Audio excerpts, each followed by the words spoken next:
इस टॉपिक में हम पढ़ेंगे ओम्स लॉ के बारे में कि ओम लॉ क्या है और ओम लॉ के स्टेटमेंट के बारे में पढ़ेंगे। इसके अलावा हम graphical representation of ohms law के बारे में पढ़ेंगे कि हम ओम्स लॉ को ग्राफिकली किस तरह रिप्रेजेंट करते हैं। और इसके साथ ही हम पढ़ेंगे classification of materials on the basis of Ohm law, mean जो मटेरियल्स ओम्स लॉ के बेस के ऊपर क्लासीफाई किए गए हैं हम उसे भी इस टॉपिक में पढ़ेंगे।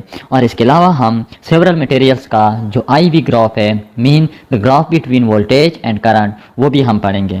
तो आइए शुरू करते हैं from the statement of Ohm law. Ohm law के स्टेटमेंट से, this is the statements of Ohm law. तो ओम लॉ का स्टेटमेंट क्या है?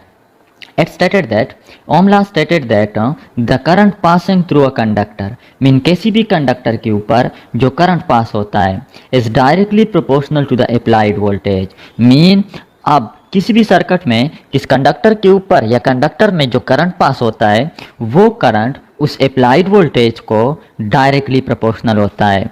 आप लेट सपोज ये एक कंडक्टर है और इस कंडक्टर में ये इलेक्ट्रॉन्स मोशन कर रहे हैं, तो दिस मोशन ऑफ इलेक्ट्रॉन या this flow of electron are called current, तो इसी को हम करंट कहते हैं। तो इस कंडक्टर में अकॉर्डिंग टू ओम लॉ जो मैग्नीट्यूड ऑफ करंट है, जो magnitude of that flow of electrons है, this is directly proportional to the applied voltage. Applied voltage को डायरेक्टली प्रोपोर्शनल है, मीन जितना हम यहाँ पे ज़्यादा वोल्टेज कनेक्ट करेंगे उतना ही हमारे पास इस कंडक्टर में जो फ्लो ऑफ करंट होगा वो भी ज़्यादा होगा। अब while temperature and other physical condition, other physical condition mean जो अदर फिजिकल कंडीशन है इसका मतलब है length of the conductor, length of the conductor, of conductor का लेंथ आपके पास, और लेंथ ऑफ द कंडक्टर के साथ साथ जो आपके पास एरिया ऑफ कंडक्टर है इसे अदर फिजिकल कंडीशन कहते हैं। तो इसका मतलब है according to Ohm's law, Ohm's law का जो स्टेटमेंट है वो ये है कि लेट सपोज ये हमारे पास एक कंडक्टर है और इसी कंडक्टर में हमारे पास हमने इस कंडक्टर को कनेक्ट कर लिया एक सोर्स के साथ, तो उस सोर्स की वजह से यहाँ पे जितनी भी इलेक्ट्रॉन्स होंगे ये इलेक्ट्रॉन्स एक स्पेसिफिक डायरेक्शन में मोशन करेंगे जब हम उसे कनेक्ट कर लें एक सर्किट के साथ, इन the form of that this is positive and this is negative. तो इस सोर्स की वजह से या इस अप्लाइड वोल्टेज की वजह से यहाँ पे इलेक्ट्रिक फील्ड जो होगा वो एस्टेब्लिश होगा from positive toward the negative, और इसी इलेक्ट्रिक फील्ड की वजह से जो इलेक्ट्रॉन्स है वो opposite direction of electric field motion शुरू कर लेंगे, और इस मोशन ऑफ इलेक्ट्रॉन्स को हम क्या कहते हैं? करंट कहते हैं। तो अकॉर्डिंग टू ओम्स लॉ अब यहाँ पे ये जो करंट आई है which flows in that direction, जो इस डायरेक्शन में मोशन कर रहा है, according to Ohm's law, Ohm's law के मुताबिक ये इस कंडक्टर में ये करंट इसी अप्लाइड वोल्टेज को डायरेक्टली प्रोपोर्शनल है। अब अगर इस कंडक्टर का टेम्परेचर क्या हो, this is constant, this is constant, area of the conductor is also constant, conductor का एरिया जो है वो भी कांस्टेंट हो, and length of the conductor is also constant, वो भी हमारे पास कांस्टेंट हो, एंड सो ऑन। तो यहाँ पे that current will be directly proportional to V। Mathematically हम इसे लिख सकते हैं ओम लॉ को that I is directly proportional to V।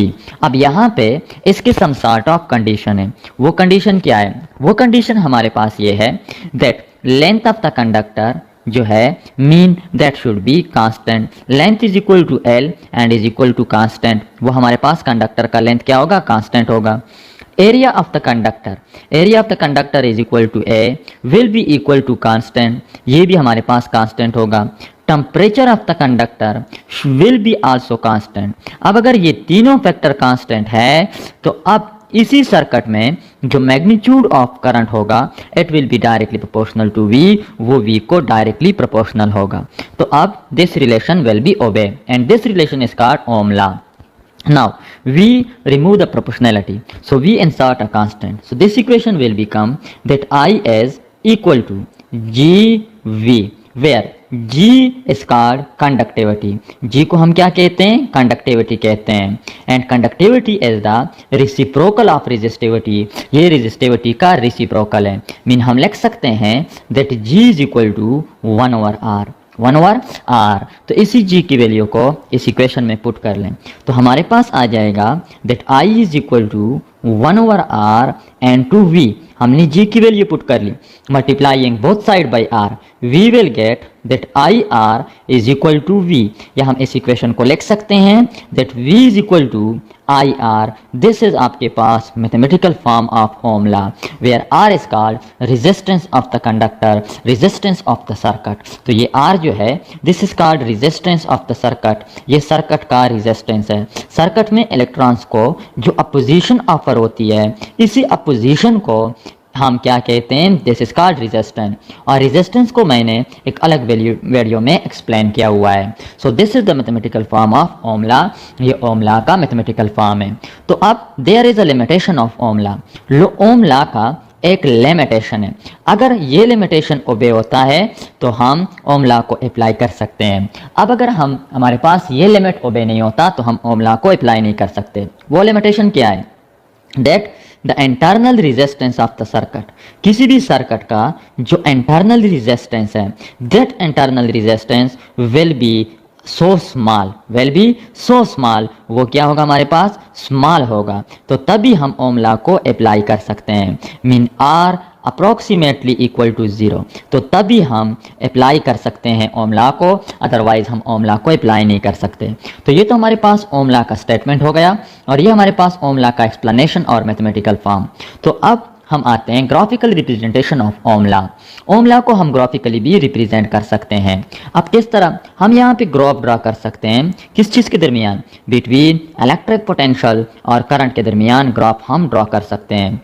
So this is आपके पास एक्स एंड वाई एक्सेस। अब यहाँ पे जो इंडिपेंडेंट क्वांटिटी है उसे हम एक्स एक्सेस के ऊपर और डिपेंडेंट क्वांटिटी को वाई के ऊपर। तो अब हमारे पास जो वोल्टेज है V, this is independent quantity, तो this will be along X axis, और I करंट जो है ये वोल्टेज के ऊपर डिपेंड करता है। So that should be along आपके पास किस चीज़ के ऊपर, अलोंग आपके पास Y एक्सेस के ऊपर। So this is the origin of that. तो अब according to Ohm law I is directly proportional to V, वो इलेक्ट्रिक पोटेंशियल को डायरेक्टली प्रोपोर्शनल है। इसकी इक्वेशन का मतलब है कि अगर हम V की वैल्यू को इंक्रीज करेंगे तो I भी हमारे पास इंक्रीज होगा। सो अकॉर्डिंग टू दिस, तो इसी के मुताबिक हमारे पास क्या होगा, तो इसी की इक्वेशन के मुताबिक हमारे पास जो ग्राफ आएगा तो वो कौन से फॉर्म में होगा, इस इक्वेशन के मुताबिक।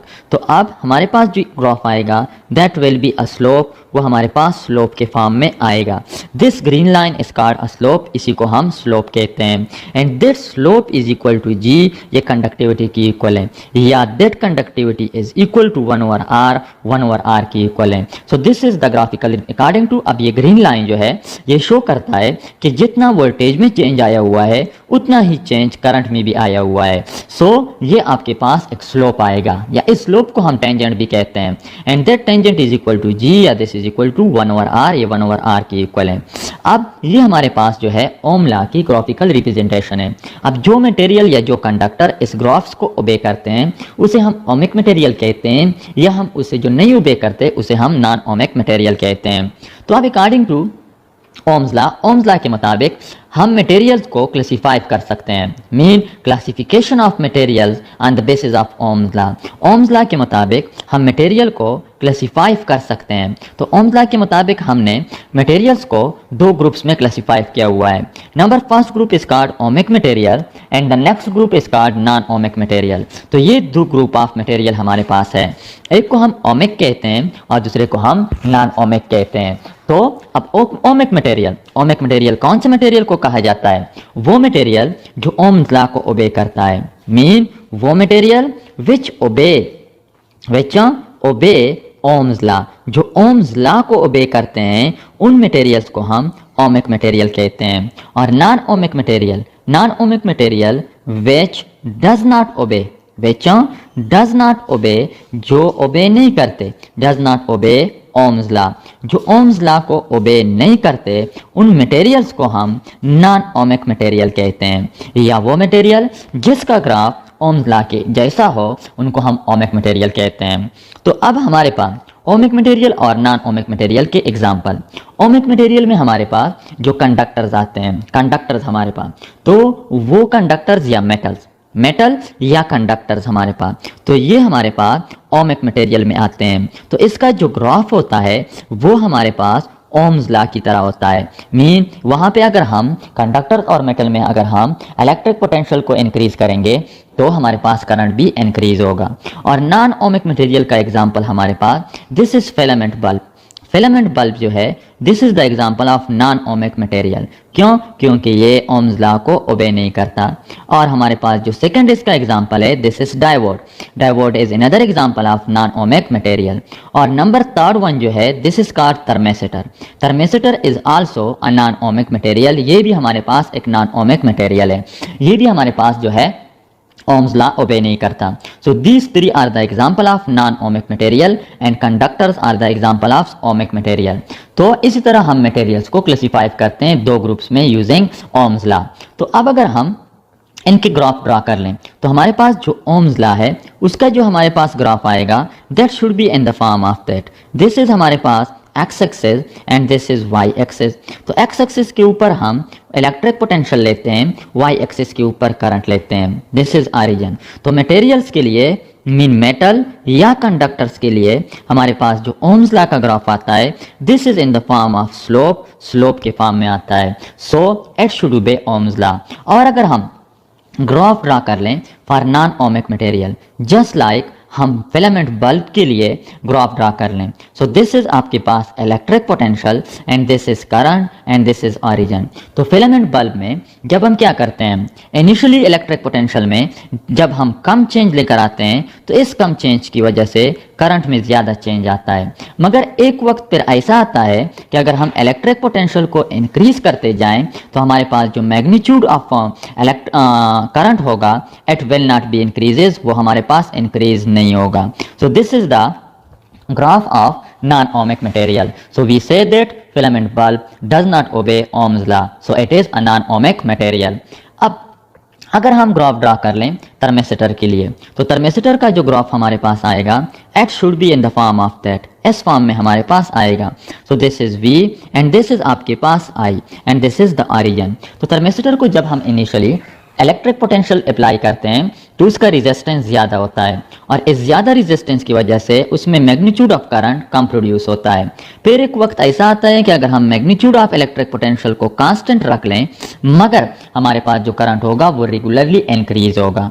सो हम कह सकते हैं कि thermistor is also a non ohmic material because it does not obey IV graph. वो IV ग्राफ को ओबे नहीं करता। तो इसके बाद नंबर थर्ड वन जो हमारे पास है दिस इज कार्ड आपके पास अगर हम ग्राफ ड्रा कर लें किस चीज के लिए डायोड के लिए। डायोड के लिए अगर हम IV के दरमियान ग्राफ ड्रा कर लें सो this is V and this is I and this is the origin. तो इसका जो ग्राफ हमारे पास आएगा इनिशियली जो रेजिस्टेंस होता है डायोड का बिकॉज डायोड्स आर सेमीकंडक्टर तो इसका इनिशियली रेजिस्टेंस ज्यादा होता है और इस ज्यादा रेजिस्टेंस की वजह से जब हम इलेक्ट्रिक पोटेंशियल को इंक्रीज करते हैं तो करंट में कम चेंज आता है। मगर फिर एक ऐसा वक्त आता है कि इलेक्ट्रिक करंट में सडनली इंक्रीज आता है। तो अब अगर हम कांस्टेंट रख लें मैग्नीट्यूड ऑफ इलेक्ट्रिक पोटेंशियल को सर्टन वैल्यू के ऊपर मगर मैग्नीट्यूड ऑफ करंट जो होगा वो इंक्रीज होगा। तो इस वजह से हम कहते हैं कि डायोड जो है वो हमारे पास ओबे नहीं करता ओम्स लॉ। क्यों? क्योंकि ये दोनों मटेरियल सेमीकंडक्टर्स के बने हुए होते हैं एंड सेमीकंडक्टर डज नॉट ओबे ओम लॉ। ये ओम लॉ को ओबे नहीं करता। थर्मेसिटर्स और सेमीकंडक्टर थर्मेसिटर और diode both are semiconductor. So this is Ohm law. ये हमारे पास हो गया ओम लॉ। तो इंशाल्लाह नेक्स्ट वीडियो में नेक्स्ट टॉपिक को एक्सप्लेन करें।